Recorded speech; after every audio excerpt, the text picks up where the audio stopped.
Hello dear student. तो हम लोग नरेशन टॉपिक कवर कर रहे थे।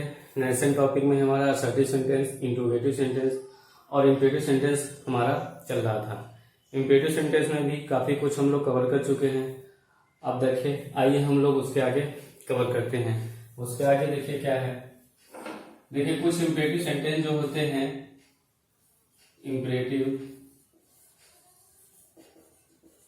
सेंटेंस begins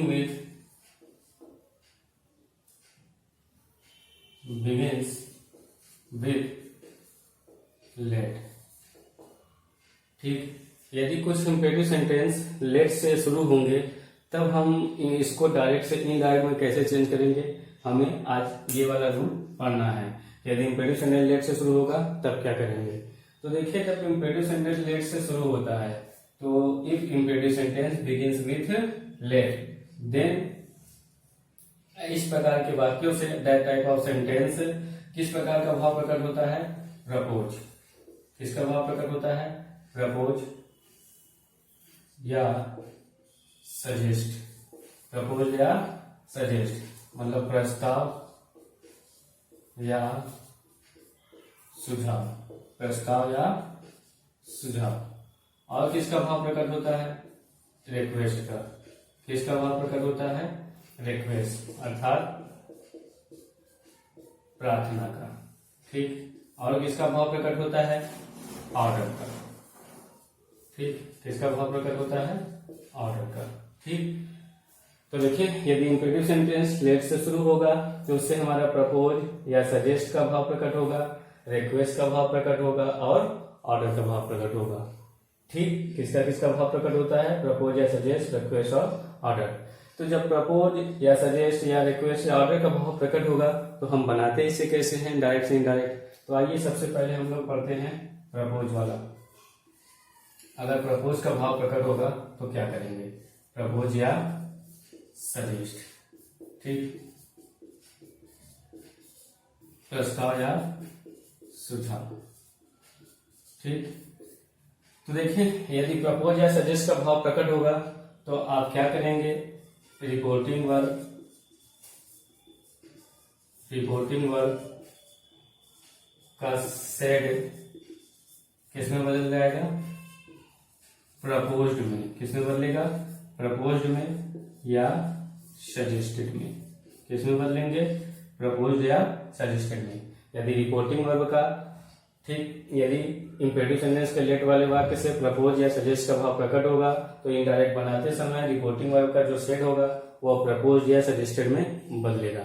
देखिए, इसमें एक रूल और है। अभी तक आप क्या कर रहे थे, यदि रिपोर्टिंग वर्ब में सेट के बाद ऑब्जेक्ट होता था तो असर्टिव सेंटेंस में सेट को टोड में बदलते थे और उसके साथ हम टू नहीं लगाते थे। आज में बदलते थे इंट्रोगेटिव सेंटेंस में, लेकिन उसके साथ हम टू नहीं लगाते थे। ठीक, इम्पेरेटिव सेंटेंस पढ़े, ऑर्डर में बदलते थे, रिक्वेस्टेड में बदलते थे, एडवाइस में बदलते थे, लेकिन उनके साथ हम टू नहीं लगाते थे। लेकिन अगर देखें सेट के बाद टू लगा रहेगा और उससे प्रपोज या सजेस्टेड का भाव प्रकट होगा तो हम प्रपोज के साथ या सजेस्टेड के साथ टू का प्रयोग जरूर से करेंगे, क्योंकि यह एक रूल है। ठीक, कि प्रपोज के साथ और सजेस्टेड के साथ अगर सेट के बाद टू लगा रहेगा तो इनके बाद भी हम टू लगाएंगे, और केवल सेट रहेगा तब हम नहीं लगाएंगे। प्रपोज है तो प्रपोज में ही, सजेस्टेड है तो सजेस्टेड में ही। हाँ, टू लगा रहेगा इसके बाद तो प्रपोज टू सजेस्टेड टू हो जाएगा। ओके, तो रिपोर्टिंग वर्ब का सेट प्रपोज या सजेस्टेड में बदलेगा। और क्या करते हैं, इसमें कामा, इन्वर्टेड कामा हटाकर कनेक्टिव वर्ब डेट लगाते हैं। क्या लगाते हैं, कनेक्टिव वर्ब डेट लगाएंगे। ठीक, अब देखिए, इसमें लेट आता है। लेट किस में चेंज होगा, शुड में। लेट किस में चेंज होगा, शुड में। और इसको दे या वी के बाद लिखते हैं। शुड को कहाँ लिखेंगे, दे या वी के बाद। ठीक, ओके, समझ में आया। क्या करते हैं, रिपोर्टिंग वर्ब का सेट प्रपोज या सजेस्टेड में बदलेगा, कनेक्टिव वर्ब डेट लगाते हैं और इस लेट को शुड में बदलेंगे। हाँ, एक चीज और कि यदि प्रपोज या सजेस्ट का भाव प्रकट होता है तो लेट के बाद अस लगा रहता है। लेट अस किससे शुरू होगा वाक्य? लेट अस या लेट्स, इसका शॉर्ट फॉर्म है लेटस का। ठीक, लेटर से शुरू होगा या लेट्स से शुरू होगा। ठीक, तो लेट को आप शुरू में बदलेंगे और उसके हम शुरू को कहाँ लिखेंगे? दे या वी के बाद। मतलब हमें लेटर्स को किस में बदलना है? लेटर्स को हमें दे शुड या वी शुड में बदलना है। किस में बदलना है? दे शुड या वी शुड में। ठीक, तो समझ में आया होगा क्या है? प्रपोज या सजेस्टेड का भाव प्रकट हो तो रिपोर्टिंग वर्ब का सेट प्रपोज या सजेस्टेड में बदलेंगे, कनेक्टिव वर्ड डेट लगाते हैं और लेट को शुरू में बदलते हैं और इसको दे या वी के बाद में लिखते हैं, मतलब दे शुड या वी शुड कर देते हैं। आइए इसके एग्जाम्पल लिखते हैं हम लोग। He said to me let us sing a song. ठीक, ही सेड टू मी, उसने मुझसे कहा late us sing a song, और एक गाना गाते हैं। तो क्या कर रहा है? उसके सामने प्रपोज का ठीक प्रस्ताव रख रहा है। तो क्या करेंगे? देखिए, प्रपोज सेड कुछ में बदल जाएगा प्रपोज। अगर देखिए लेट अस से शुरू हो तो समझ जाइए कि प्रपोज या सजेस्ट का भाव प्रकट होता है। तो देखिए प्रपोज, अब देखिए सेड के बाद टू लगा है, इसलिए प्रपोज के साथ हम टू का भी प्रयोग करेंगे। He propose to me, comma inverted comma हटाकर दैट। ठीक, अब इस लेट अस को हमने किसमें कहा चेंज करने को? दे शुड या वी शुड में। ठीक, तो दे शुड, बाकी सब इसमें यही लिख देना है, सिंग ए सॉन्ग। ठीक, तो he propose to me that they should sing a song. ठीक, समझ में आया होगा। और देखिए example, she said let us go to see the movie। ठीक, तो देखिए क्या हो जाएगा? सी प्रपोज्ड, क्या लिखेंगे? सेट किसमें बदल जाएगा? प्रपोज। अब देखिए सेट के बाद टू नहीं है, इसलिए सेट प्रपोज्ड में ही रहेगा, टू नहीं लगाएंगे। अब कामा इन्वर्टेड कामा हटाकर कनेक्टिव वर्ड डेट लगाते हैं। डेट लेट अस को किसमें बदलेंगे? दे शुड या वी शुड में। तो they should go to see the movie। ठीक, लेटर्स। ठीक, तो they should go to see the movie. Okay, क्या करते हैं? लेटर्स को वी शुड या दे शुड में बदलते हैं, कनेक्टिव वर्ड दैट लगाते हैं और इस साइड को प्रपोज या सजेस्टेड में बदलते हैं। ठीक, उम्मीद है कि ये रूल आप लोग को समझ में आया होगा, बहुत ज्यादा कठिन है नहीं। अब आइए देखिए दूसरा, और क्या भाव प्रकट होता है इससे? मैंने बताया था रिक्वेस्ट का भी भाव प्रकट होता है। तो जब रिक्वेस्ट का भाव प्रकट होगा तब कैसे बनाएंगे? ठीक, तो देखिए जब रिक्वेस्ट का भाव प्रकट होता है तो रिपोर्टिंग वर्ब का जो सेट होता है किसमें चेंज हो जाएगा? रिक्वेस्टेड में। किसमें चेंज होगा? रिक्वेस्टेड में। और कनेक्टिव वर्ड इसमें टू लगाते हैं। क्या लगाते हैं? टू लगाते हैं। डेट भी लगाते हैं। क्या लगाते हैं? डेट भी लगाते हैं। लेकिन जब डेट लगाएंगे तो आप क्या करेंगे? डेट लगाएंगे तो आप सब्जेक्ट के बाद माइट बी अलाउड टू का भी प्रयोग करेंगे। ठीक, रिक्वेस्ट, अगर रिपोर्टिंग वर्ब के लेट वाले वाक्य से रिक्वेस्ट का भाव प्रकट होगा तो आप सेट को किस में चेंज करेंगे? रिक्वेस्टेड में। और कनेक्टिव वर्ड टू लगाएंगे और यदि डेट लगाते हैं तो आप सब्जेक्ट मतलब नाउन या प्रोनाउन के बाद आप माइट बी अलाउड टू का भी प्रयोग करना पड़ेगा आपको। ठीक है ना? तो आपको जो इजी लगेगा वो करिएगा। वैसे मेरे हिसाब से ये टू वाला इजी है। कनेक्टिव वर्ड टू लगाएंगे, लेट लिखेंगे, उसके बाद जो नाउन या प्रोनाउन होगा, ठीक, प्रोनाउन होगा तो उसको हम चेंज करेंगे, नाउन होगा तो कोई बात नहीं। ठीक, आइए देखते हैं इसका example. She said to her teacher, she said to her teacher, let me go home, let me go home. ठीक, तो देखिए उसने अपने टीचर से कहा, क्या कहा, लेट मी गो होम, मुझे घर जाने दीजिए। अर्थात रिक्वेस्ट का भाव प्रकट हो रहा है। उसने अपने टीचर से कहा कि मुझे घर जाने दीजिए, भाई रिक्वेस्ट का ही भाव प्रकट होगा ना। टीचर से आज्ञा तो देगी नहीं कि मैं घर जा रही हूँ, ठीक, वो पूछेगी कि हाँ, रिक्वेस्ट करेगी कि मैं घर जाना चाहती हूँ तो मुझे आज्ञा दीजिए। तो क्या होगा, सी सेट किस में चेंज हो जाएगा, रिक्वेस्टेड में। सी रिक्वेस्टेड हर टीचर। कामा में कामा हटाकर मैंने क्या कहा, टू लगाएंगे। टू जब लगाएंगे तो सीधा यहाँ लेट लिखना पड़ेगा। यहाँ देखो मी आया है, मी फर्स्ट पर्सन सी के अनुसार बदल जाएगा तो क्या हो जाएगा, हर गो होम, ठीक। और यदि अगर देखिए डैश से बनाते हैं तब क्या होगा, सी रिक्वेस्टेड हर टीचर। आप कामा में कामा हटाकर डैट लगाएंगे। जब डैट लगाएंगे तो आप माइट भी अलाउ टू का प्रयोग करेंगे, लेकिन किसके, सब्जेक्ट के बाद। इसमें सब्जेक्ट क्या होना चाहिए, यहाँ पे देखिए मी है, मी सी के अनुसार बदलेगा। यहाँ पर हमने क्या बदला था, हर। तो यहाँ पर सब्जेक्ट के रूप में प्रयोग करना है ना, तो हर तो होगा नहीं, सब्जेक्ट के रूप में क्या होगा, सी होगा। तो क्या हो जाएगा, she might be allowed to go home, ठीक। अब देखिए दूसरा एग्जाम्पल, और the boys said to the gardener let me pick some flowers. तो देखिए लड़कों ने गार्डनर से कहा, माली से कहा कि हमें कुछ फ्लावर्स पिक कर लेने दीजिए, ठीक। तो भाई रिक्वेस्ट ही करेंगे ना, तो क्या हो जाएगा, the boys requested the gardener,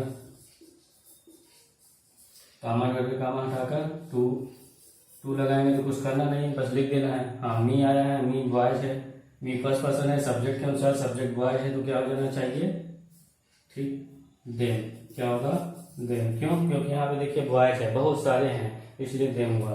them pick some flowers,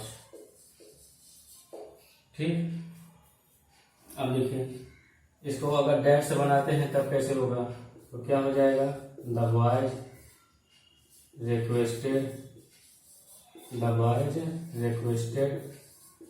gardener, ठीक। कामा हटाकर डैट। अब देखिए यहाँ पे मी को हमने दे में चेंज किया था, लेकिन यहाँ पे सब्जेक्ट के रूप में करना पड़ेगा तो दे लिखेंगे, दे। और उसके बाद might be allowed to pick some flowers, ठीक। समझ में आया होगा ये रूल, इसको नोट कर लीजिए अच्छे से। अब देखिए इसके आगे हम लोग पढ़ते हैं। अगला भाव क्या बताया था मैंने, ऑर्डर। और जब ऑर्डर का भाव प्रकट होगा तब कैसे बनाएंगे, ठीक। यदि लेट वाले वाक्य से ऑर्डर का भाव प्रकट होगा तब क्या करेंगे, तो देखिए सेट किस में चेंज हो जाएगा, ऑर्डर में। किस में चेंज हो जाएगा, ऑर्डर में, ठीक। कनेक्टिव वर्ड डैश लगाएंगे। क्या लगाएंगे, डैश लगाएंगे, ओके। और लेट को शुड में चेंज करेंगे, ठीक। बट नाउन या प्रोनाउन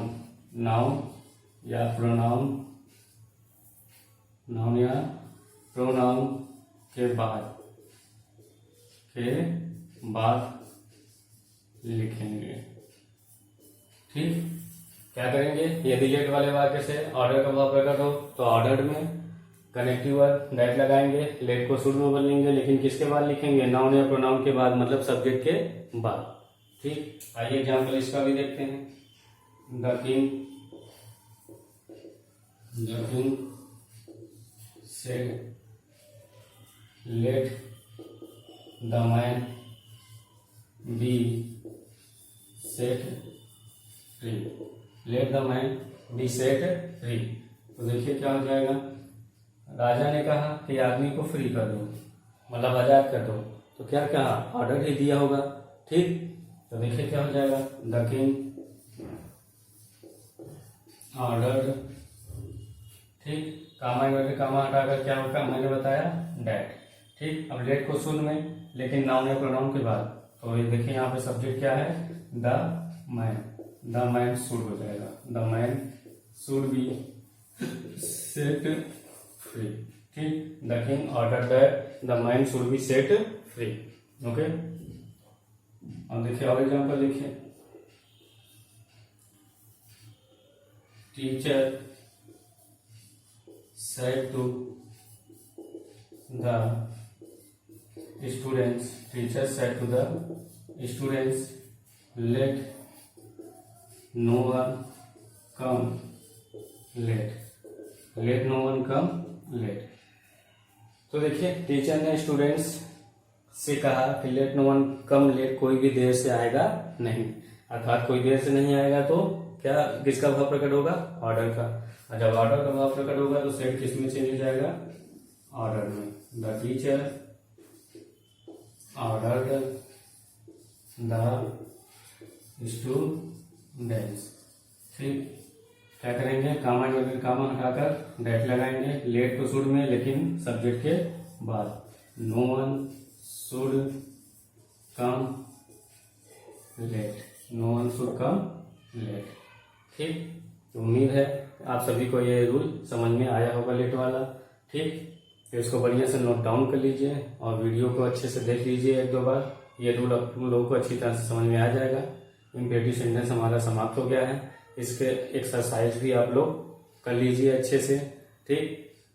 कर लीजिएगा, जो नहीं आएगा कमेंट में डाल दीजिएगा, मैं उसको आप लोग को आंसर दे दूंगा। और जब एग्जाम टाइम आ जाएगा तो हम लोग इसका प्रैक्टिस भी करेंगे, ठीक। अभी हम सिलेबस कवर करते हैं और जब एग्जाम टाइम आएगा तो हम इसका देखते हैं। आज का अपना वर्ड पावर क्या है, आशा कर रहा हूँ कि उम्मीद है आप सब वर्ड पावर अच्छी तरह से तैयार कर रहे होंगे और नोट डाउन भी कर रहे होंगे। तो देखिए आज का हमारा पहला है डिसग्रेस। डिसग्रेस मतलब होता है अपमान, इसका सिनोनिम्स होगा डिसऑनर, डिसफेवर, इंसल्ट, ह्यूमिलिएशन। दूसरा वर्ड हमारा डिपिक्ट, शब्दों में वर्णन करना, इसका सिनोनिम्स होगा शो, पोर्ट्रे, एग्जिबिट। तीसरा है डेमोलिश, डेमोलिश मीन्स होता है नष्ट करना, इसका सिनोनिम्स होगा डिस्ट्रॉय, पुल डाउन, ओवरथ्रो। क्या होगा, ओवरथ्रो। चौथा है डिमिनिश, डिमिनिश मीन्स बहुत इंपॉर्टेंट वर्ड है, ठीक। इसका मतलब होता है कम करना, इसका सिनोनिम्स होगा लेसन, रेड्यूस, डिक्रीज। पांचवा वर्ड हमारा है डिवोटी, डिवोटी मीन्स होता है भक्त, इसका सिनोनिम्स होगा वोटरी, वर्शिपर और इंथुसियास्ट, ओके। तो फिर से एक बार रिवीजन कर देते हैं। डिसग्रेस, डिसग्रेस मीन्स अपमान, इसका सिनोनिम्स होगा डिसऑनर, डिसफेवर, इंसल्ट, ह्यूमिलिएशन। दूसरा वर्ड हमारा है डिपिक्ट, शब्दों में वर्णन करना, सिनोनिम्स होगा शो, पोर्ट्रे, एग्जिबिट। तीसरा वर्ड हमारा डेमोलिश, डेमोलिश मीन्स होता है नष्ट करना, इसका सिनोनिम्स होगा डिस्ट्रॉय, पुल डाउन, ओवरथ्रो। चौथा वर्ड हमारा डिमिनिश, डिमिनिश मीन्स होता है कम करना, इसका सिनोनिम्स होगा लेसन, रेड्यूस, डिक्रीज। पांचवा वर्ड हमारा है डिवोटी, डिवोटी मीन्स होता है भक्त, इसका सिनोनिम्स होगा वोटरी, वर्शिपर, इंथुसियास्ट, ओके। तो बढ़िया से आप लोग उसको नोट डाउन कर लीजिए और लर्न कर लीजिए, ठीक। उम्मीद है, आई होप आप सभी को यह वीडियो समझ में आया होगा। सब्सक्राइब कर दीजिए, शेयर कर दीजिए ताकि और लोगों को भी ये प्राप्त हो सके, ओके। धन्यवाद।